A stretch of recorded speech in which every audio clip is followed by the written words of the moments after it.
us, www.myresiliencecoach.com. Awesome. Okay, look, you set the stage for us to really bring this really to the level that we need to have it out. Yeah. What are you choosing? One, do you know what you're choosing? And do you know what not choosing is about? Take us through the part of that iceberg that people don't realize, even in the moments where they think they are actually doing something. Yeah, I think one of the most powerful things my master coach ever told me is, what do you want to create, generate, and cause? And I want to go through that a little bit, because where I see people have the conflict is, again, the truth does not mind being questioned. A lie does not like being challenged. And so what I will hear from people is that they want to create, let's say, peace. And they want to create, they want to generate oneness. And they want to do all this with communication. And then I'll say, well, what happened with your husband, or what happened with your friendship? Well, I was right and they were wrong. Okay, but where does that align? So I always like to take them through and say, well, what are you choosing there? And what I always say is, like, is the pain of staying the same greater than the pain of changing? And what I will say is, you will start to see your suffering in somebody else. So for example, I always say, you need to look between going from a doormat to too abrasive, because when people go to set that boundary, they're not conscious either way, right? So they weren't conscious. I want to just give an example as I'm doing this. So you went from being, I had to become emotionally unavailable because I was not being assertive enough, and I had to back away from friendships, and I had to do all this. So I had to be emotionally unavailable. And I went unconscious for a while. I went away from family and I became very low key and this and that. Okay. But then when you go to change and you want to create communication and stuff, right? Then you're like, I don't know what to do. I want to do that, and then people start becoming emotionally unavailable to you, right? So you're suffering, but then you start seeing the other people suffering in that relationship with you. Or you're like, I need to start being assertive. I'm going to start cutting people off. But then you notice that when people are like, you might want to like tone that down a little bit. You're getting a little abrasive. They start cutting you off. So you start seeing the suffering that you are feeling. Then you're seeing the suffering in other people when they start cutting you off. Okay. So the consciousness that you have to start doing is like finding that balance between your inner knowing of what you need to do and the outer expectation of others, right? And so do you ever find yourself knowing that you need to make a change, but that takes consciousness of really looking at yourself and going, I need to get present with what needs to happen here with myself, and really be intentional when I wake up every morning, knowing that that change needs to happen. I can't go unconscious. And that starts with building trust within yourself. Consciousness is keeping agreements with yourself and being intentional with yourself. Dr. Pat, I know you know this. Yeah. I wake up every morning and make a conscious decision not to drink or use. I set my intentions for the day of, how do I want to feel today? Do I want to feel calm? Do I want to feel grounded? And I make my actions that day align with how I want to feel. So if I'm running around all day chaotic and missing deadlines and not keeping agreements to myself, that doesn't align with how I want to feel for the day. Same thing in relationships. If I want to create, generate, and cause communication, but every time someone's offering me feedback, I'm like, no, that's not right. I don't see that perception. That's not aligning. I'm going unconscious to what is being said. So if the same things keep happening in my life and I'm not choosing to listen to that, that's a choice. I can choose that, but I'm going to keep getting the same results I've always been getting. Yeah. Same thing in my recovery. If I'm waking up and my family's saying to me like, hey, I think that maybe you might want to take a look at some of the behaviors you're doing, I can choose not to listen. But I'm going to probably keep getting the same results until I'm ready to start getting conscious with myself and start looking at that. Yeah. I mean, because what we're talking about is making a decision or not making a decision is an action. When you don't make a decision, you are making a decision. That is correct. That is correct. It kind of goes off our first episode. It does, doesn't it? Right? That's just how I am. That's a choice. Right? That you're not going to recover. Well, that's just how I am. I'm an addict. Okay, well, that's a choice, right? So you can choose what you're going to do with that decision, because that's what you're using as your identity. And you're not shifting to that consciousness of going, maybe I can look at that and maybe there's other possibilities there, right? So it's the same kind of mentality in consciousness. Yeah.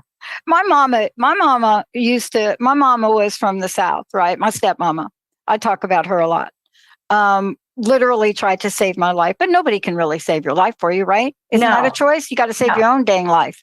But she used to say stuff, and I didn't realize till much later in life where she got it from. She would say, girls, she'd say, girls, look, because the girls before my brother, she said, girls, look, oh my gosh, you're just making a mountain out of that. You need to turn that mountain into a molehill. And like, I didn't even know that was like biblical, like a scripture thing, somewhere in there. But she would say things like that to all of us. Half the time we didn't have a clue until we got older.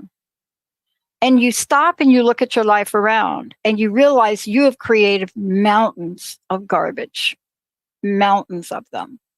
And yet what you're talking about is you're telling people today, it doesn't matter how big the mountain is, we can choose to change it, right? That is absolutely right. There is always a way. And you don't have to tackle the whole staircase. You focus on that first step. Oh, you got to tell that again. You got to say that again, sister, because look, every time we bump into something where we say, I can't do it. Come on, let's just use a can't word. Come on, I can't do it. It's because whatever we're looking at, one, either seems insurmountable, and two, we don't realize we have a choice to take just the first step, right? First step. Talk about that. First step. I mean, when I first got clean, right? Like talk about a mountain, right? I mean, if you haven't watched my podcast with my mother last time. Oh my goodness. But I mean, I created mountains and mountains and mountains, right? And if I would have looked at that whole thing, I would have been like, no, this is just the way my life is going to be. I couldn't even look at the first step, right? I had to look at the first lining of the step, even in this health program that I'm in, I love, because it's like, I'm not getting on that treadmill. And a lot of the people are like, the first day I just touched the treadmill, right? That's right. Touched the treadmill. That was a good action step. And then the next day I went and I just touched how much time I was going to put in that treadmill, right? And that's a great action. I'm with you on that, Kelly. I'm right there with you. It's better than not doing absolutely nothing at all and then being like, this is the way my life is going to be. I'm just not going to make that call to make an amends because she'd never talk to me. Okay, well, that's a choice, right? You're choosing that. So I always look at it at just like doing nothing is a choice. So I love doing this of just the goal is to move the needle. Move the needle. Emotionally, mentally, spiritually, physically. If you have a goal that you want to do, if you're like, I just want to have, I want to do something with this anxiety, but I don't know move that needle. The next day, look up a podcast on overcoming anxiety. Even if you don't watch it, look it up, right? If you want to do something physically with your health and you're like, I'm never going to be able to lose it, the next day, go in, look in your fridge and just look at the things that maybe you want to take out and replace. If you want to do something, with your addiction, maybe just look at a rehab center online. Move that needle a little tiny bit. Choose that for yourself, right? You don't have to make these big leaps and bounds, but just moving that. And so what I do is I create a words to live by list. What are the words I want to live by? And then every morning when I wake up, I do that. And then I look at that and then I rearrange my activities for the day around that words to live by list. If I want to feel that way, so then I'm not managing my circumstances all day. I'm creating my circumstances around that words to live by list so it aligns for me. I stay conscious that way. And I keep agreements to myself that way, because if I can't keep agreements with myself, I'm not going to be able to keep agreements with other people. There's no way. It has to start with me. Yeah. And we're going to take a break when we come back, because the deal is this, that what you're talking about, here's what I hear you saying too, is like, look, we start our day and we start our morning on our own terms, and we make that decision, whether it's passing by that treadmill 500 times and touching it before you actually get on it, is still progress. Yes, it is. And one of the things we're talking about here, we're going to get into the belief and the belief cycle when we come back. But here's the thing we're talking about. And this is really drilled into us. It's progress, not perfection. Yes. It's progress. I moved my machine into a room that I would actually use it. Now, why is that important? Because you're not going to use it in a room that you're not in most of the time. And I don't even understand people doing fitness in their bedrooms. I'm not sure how that works very much. But you can make a choice every day. Maybe you don't drive by that donut place in the morning. Maybe you call a friend. Maybe you do something kind for yourself. But what, Kelly, you're talking about, you got to start your morning and your day on your own terms. You got to carve it out. You got to figure out what you're going to achieve, the promises you're going to make to yourselves. And then this is what we're talking about when we come back. What comes first? The belief or the attitude? It's a chicken and an egg thing, isn't it? When we come back, Kelly's going to walk us through the belief and success cycle. And we're probably not going to take another break, because this is so important. Whatever you're doing, this is the change you can literally create in your life. Let's take a short break, Kelly. Jacob, we'll be right back.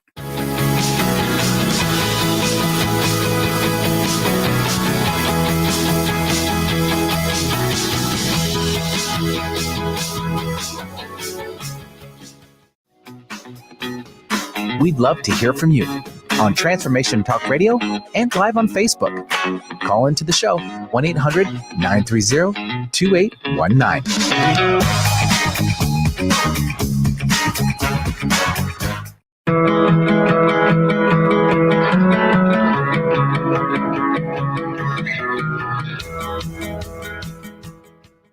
Yeah, everybody, welcome back. So good. Kelly, before we rock and roll, let's tell people how they can find out about you and how they can work with you, more importantly. Because you actually do work in this area. I do, yes. www.myresiliencecoach.com. And yes, I do master empowerment coaching. This is all the stuff that we coach on. And we offer one-on-one coaching. We offer group coaching packages, speaking engagements. If you name it, we do it. And we just got awarded also, as Dr. Pat said, top 10 in 2022, but we also just won Best Life Coaching this week in our 3 counties in Sacramento area as well. So it has been a big week for us all around.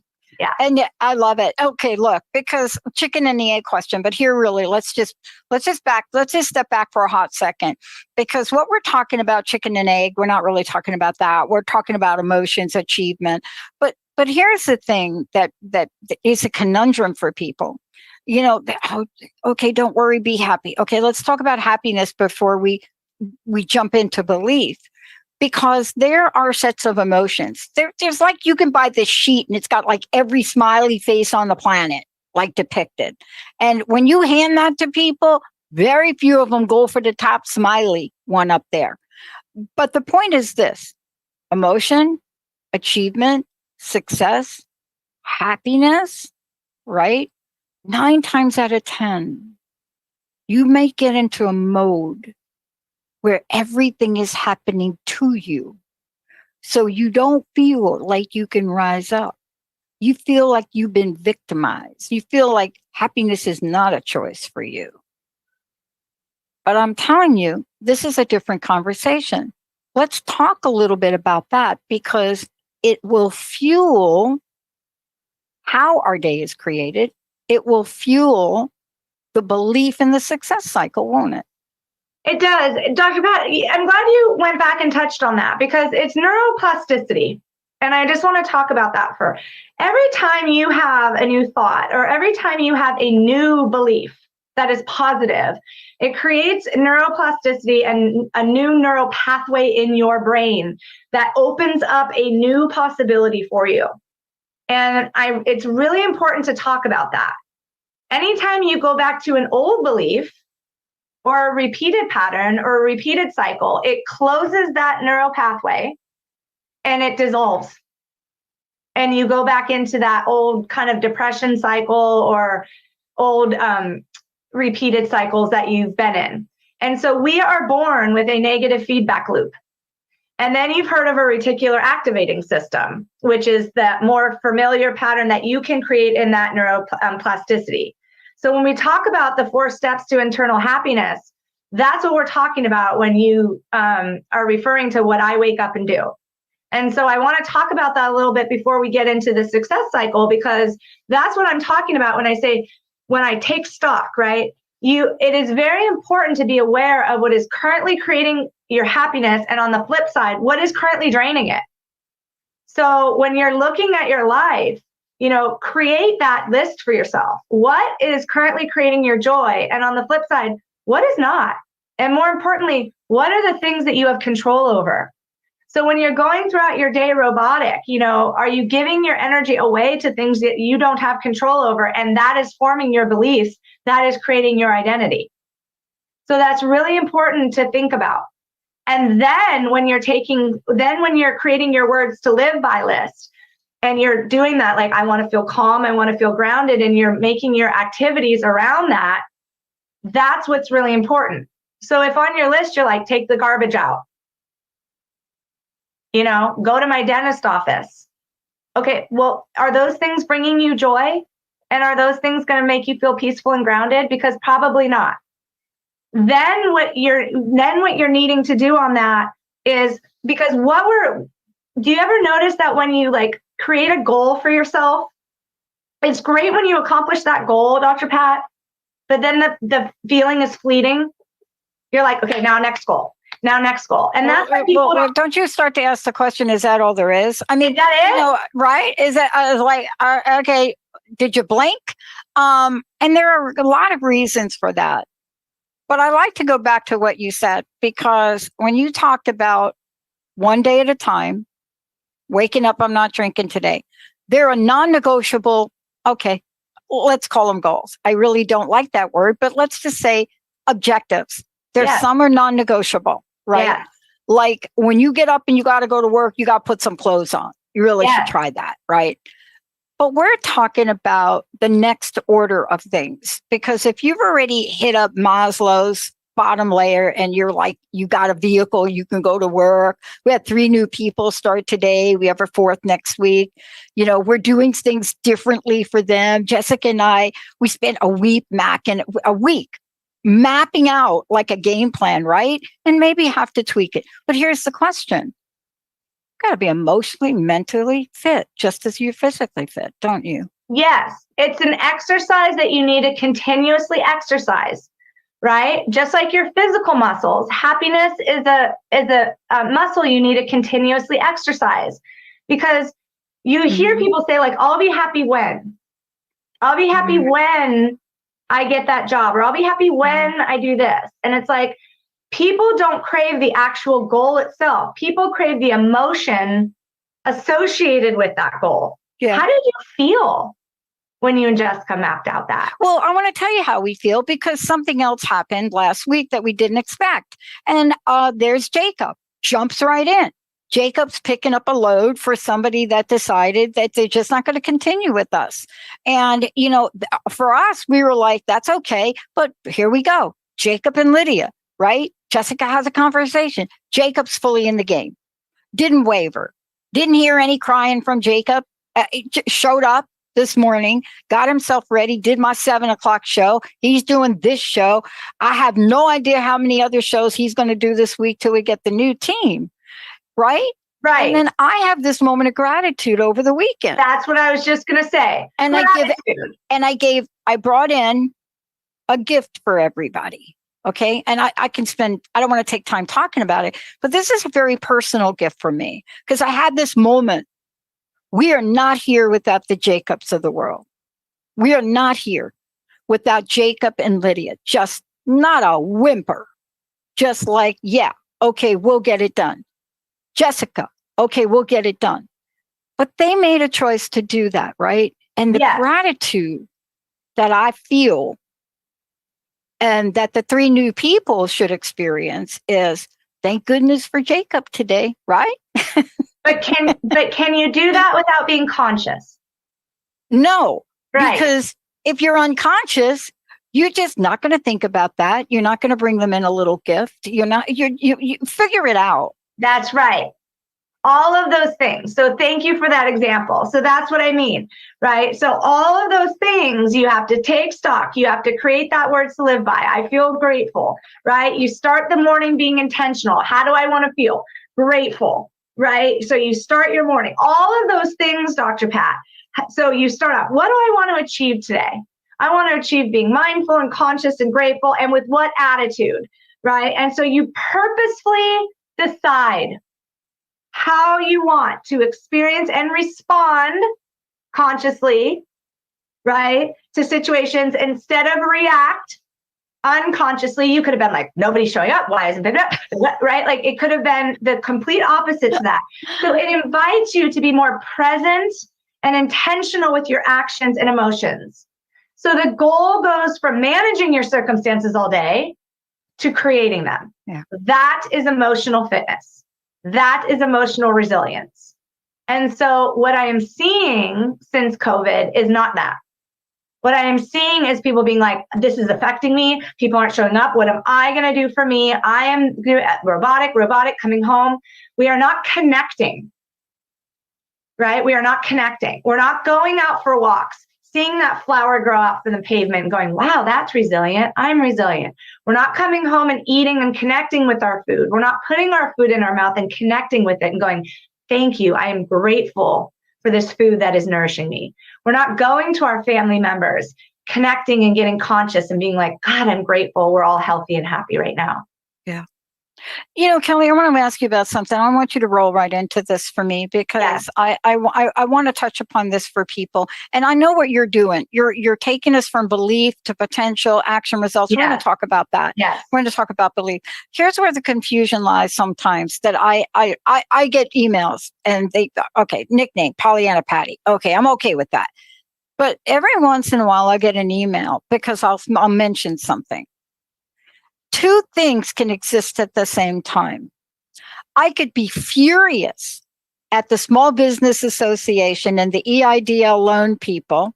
And I don't get furious really, but I could be really annoyed to their lack of compassion of one, thinking COVID is really over for small businesses and you better make your darn payment or we're going to charge you interest on this disaster loan, right? Yeah. So I can be in that space and at the same time be grateful that I got it. That's right. This is the confusion in the spiritual world. Yes.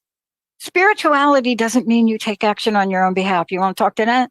I do. I love that. And that's the that's the dialectical behavioral therapy for me. Two things can exist in the same space. And I just learned this on a training and then did it on a training as well. You can be scared and brave at the same time and do it anyway. Story of my life. Mine too. Right? And so that is the whole concept of this as we go into the success cycle. Right? You can look at a goal, or you can look at a conversation you need to have, or you can look at something and be like, man, I'm really scared. I'm in between. I call it the in between. I'm in between. I'm scared and I want to be brave and I'm going to do it anyway. And so that leads us right into this, right? When we look at the belief success cycle, I call it the scarcity versus the abundance cycle too. You have belief, and then you have potential, and then you have action, and then you have results. And I always ask people, out of those four things, belief, potential, action, and result, what is the most important thing to have success? And what do you think, Dr. Pat, is the main answer that I get out of that? I want to hear you say it. Result. That's right. Results. You need results. And then the second is action. You need to take action. And I thought it was action too. I'm like, action. I'm a doer, right? Like, I do. You need to do. And it's actually your belief. That's why you have treadmills, so you can run in place. Yeah. So you don't go anywhere. Yeah. I'm like, do. You got to do. You got to do. You got to just keep running. And it is like, we are human beings, not human doings. We are human beings. And so if you are, when I did this research, it is that people have already made up their minds what they believe to be true, either about themselves or other people. And I was like, oh. And then I thought about that with myself, and I'm like, yeah, that's true. For a very, very long time, until I started doing this mastery work, I believed that to be true about myself too, and other people. And I will admit that on air. I was very ignorant and judgmental. And so most people have also made up their mind about what they believe their potential to be. And so emotional intelligence gives you the potential, but it doesn't mean you're going to do anything with it. And it doesn't matter what you tell them either. You have so much potential. They're like, right? And I see that in my coaching, and it burns me out, So the actions we take are determined by our sense of certainty about us getting what we want. So if we think we're going to get what we want, then our potential, we're like, oh, okay, I have the potential to do it if I know that I'm going to get what I want, or I believe that I'll get what I want. Right. And so that's why people don't put it in as much. And then let's talk about the ripple effect from this too, because he started out with Joe, Dr. Joe Dispenza. Mm-hmm. And so Joe actually made a conscious choice after the movie, The Secret in the Book. Mm-hmm. He told us, don't ask us about create my day, the quote, anymore. Mm-hmm. And I never understood it, right? But he made a choice. Mm-hmm. And for whatever reason, that's his choice. Yep. Because his life was going in a direction that he knew about. But mm-hmm. here's the question that we want to ask. We're creating a ripple effect. See, if I make a decision about an action I'm going to take, and believe me, I'm not done with the whole EIDL and the fact that our lawmakers are thinking it's over for small. I'm not done with that, but I know how I'm going to approach it. I'm not going to approach it angry. I'm not going to approach it disrespectfully. I'm going to approach it with a very financial brain. I'm going to approach it with, did you know? I might write a letter. I might do a video. Why would I take that approach? Here's why. Because just like the horn honking thing that you mentioned earlier with the finger, woman flipping you the finger. So here's what I don't want. I don't want that anger, resentment to come back at me. Talk about that ripple effect. It's our show. It's our show we did on the 4 agreements. It's emotional poison, right? And that's why I love these shows, because they all go, when that lady did that, right? I'm human. I'm a human being, right? I was like, is she kidding? Right? But I thought, this is my day too. If I do, it's emotional poison. What am I going to accomplish in my consciousness going unconscious with her? If I engage with her right now, I'm going to cause an accident. I'm not there anymore in my life, right? Was I upset? Sure. Like you said, can I be angry and hurt in the same moment? I absolutely can. You can be all of those things on Monday where I can have a much bigger effect talking about consciousness than I can right here on Auburn Folsom Road, right? And so, per your point with the EIDL, I've seen that too, right? Even with my student loans, right? Getting taxed on a student loan forgiveness, right? Like, there are so many things in this world, but now I use my voice now where I know it can have an impact. And so our human potential is so extraordinary that the only thing stopping us from tapping into it is our belief about what is possible. I know what is possible. Now, do I get burnt out sometimes because not everybody, Dr. Pat, is going to want our gift? Yeah. Do I keep doing it anyway because one person might hear it? Sure. Yeah. Right? And so the more we tap into our potential, the more action we will take. And then obviously, the more action we take, the higher chances we'll achieve the results we want, right? Okay. But what if deep down we don't really believe we can have what we want? And I speak to this because I have the sensitivity towards the addict side, right? Because addiction, I felt, on the podcast with my mom, I'm like, I didn't really speak to the addict side, right? Because it is a disease. But our belief will subconsciously decide what actions we take and impact the way in which we take them. And remember that subconscious, that's all driven by fear. That is why I need to speak to the power of being conscious and present, because that will be reflected in the results we get. Yeah. And let's talk about this too. There's also what we also want to call a shock wave, right? Yes. Let's just talk about the shock wave, because part of the shock wave in looking at all of this, and let's bring this round full circle.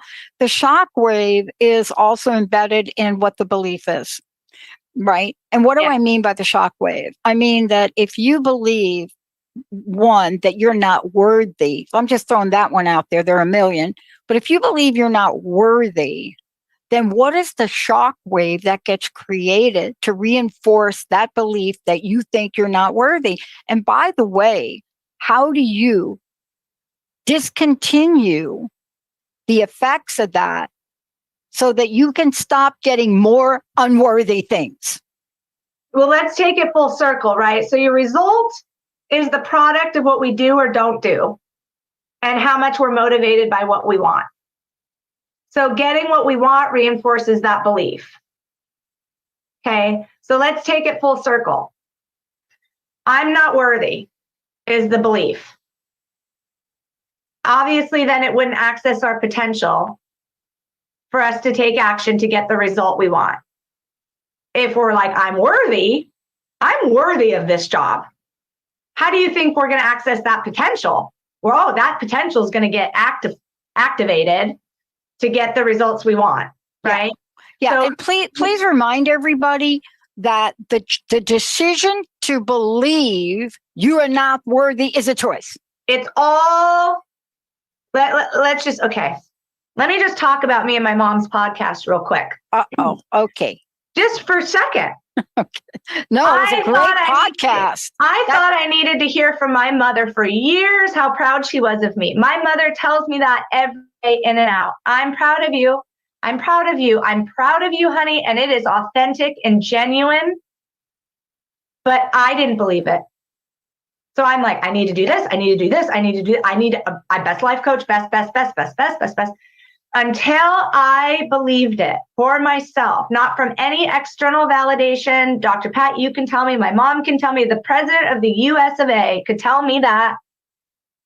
Until I believe that for myself, I am not going to access my full potential to get the results, to take the action to get the results that I need. Nobody is coming. Your life is 100% your responsibility. So, are you letting your awareness go beyond what you believe to be true about yourself, about another person, about an event, about a circumstance? And then are you taking action to get the result that you want? Or are you getting the same results? Because at any time you can flick that switch and go, I am worthy of this. And that potential will be activated. So I just have some questions that I want to leave the audience with. And they can come back and watch this YouTube at any time, because I have to come back and ask myself these questions. Is my belief true? Whatever your belief is, I am not good enough. I am not worthy. I'm not qualified for this job. I could never write a book if that's what you want to do in your life. I could never get this boyfriend or girlfriend or partner, whatever your belief is. Is my belief true? How do I react? Or not respond to somebody when I have this thought? Are my thoughts holding me back from my true potential? Is my action with this thought reasonable and in alignment with my goals? That is a really powerful one. Who would I be without this thought? That one changed my life. And like me and Dr. Pat talked about, you can be afraid and brave at the same time and show up for yourself. Yep. And consciously challenge the way you're thinking, please. And if you see the same cycles repeating in your life, within yourself or the environment around you, the only thing you can control, and I've said this before on a podcast and I'm going to say it again, the thoughts you think, the words you speak, and the actions you take. Really, really powerful, because it leads to the behaviors you consistently embody, and it becomes an identity. Negative or positive? Are they rational? And are you acting out of unconscious emotions, fear, shame, guilt, or rational? And Dr. Pat, I don't know if you have things to leave them with based on that, but when you're looking at that last part of all of this, it's just really important when you look at that success cycle, it all starts with that first belief. Yeah. I want to just say this to people. I want you to think of just one thing in your life that you're totally, and another one of my favorite words, procrastinating about. I'm not going to tell you what it is because it doesn't matter. It could be picking up the magazines that have been laying on your table for a month. It doesn't matter. I want you to pick one thing today. And I want you to ask yourself, what do I believe about this? What is hanging on to me obsessively about this? And then start with what Kelly just said to do. And that is come up with a sentence that absolutely annihilates that belief that's in the way. Right? That's right. And then take one action. Like she said, some days you're going to touch the treadmill. I want you to touch the magazines, because here's the thing. There is truth to out of sight, out of mind, but out of sight, out of mind doesn't always help you. And it certainly doesn't help you move forward sometimes. So we don't want it to be out of sight, out of mind. We want it to be in sight, in mind, and then in action, and then in trusting belief, and then in transformation. Kelly, how do people find out about you? Let's give out your website if we could again. Yes, www.myresiliencecoach.com. Yeah, lots of information there. Again, if you have an organization, you want Kelly to come in, let her know. Everything is right there. What's your parting words? What's your personal message? What do you want to leave everybody with here? I just want you to know, to become serene, understand that you are a thought-evolved being, and you are the master of your gardens of thought. And you can plant whatever garden you choose to plant and pull up those weeds and dispose of those negative thoughts at whatever time you choose. I love it. Kelly, thank you so much today. Say hi to your mom for me. I absolutely will. And again, as we said, Brooke, congratulations on being acknowledged for all the work that you've done, for your own personal resilience and for helping so many people that were ready to throw in the towel. Because this is not the time to do that, is it? No. No. This is the time when they need it the most. Yeah, you pick up that dang towel, I'm telling you, put it in the washing machine. You got to clean that towel off. Right. I mean, if you're gonna have like a white towel or whatever towel you're gonna have, make sure the dang thing is clean. Both of us. They need both of us right now. Yeah. Fabric softener is optional. Kelly Bazzani, I'm Dr. Pat. Thank you, Jacob. Thank you all for tuning us in, turning us on. Please, one thing today. Just one. For listening to Maximum Resilience with me, Kelly Bazzani, your ally for addiction. Tune in the first Monday of each month at 11 a.m. Pacific, 2 p.m. Eastern on transformationtalkradio.com. Engage in this epic journey of how to own your power and the steps to take that lead you towards an incredible life of maximum resilience. We do recover. Experience the transformation from addiction to living your best life. For more information about maximum resilience and me, Kelly Bazzani, visit myresiliencecoach.com. That's myresiliencecoach.com.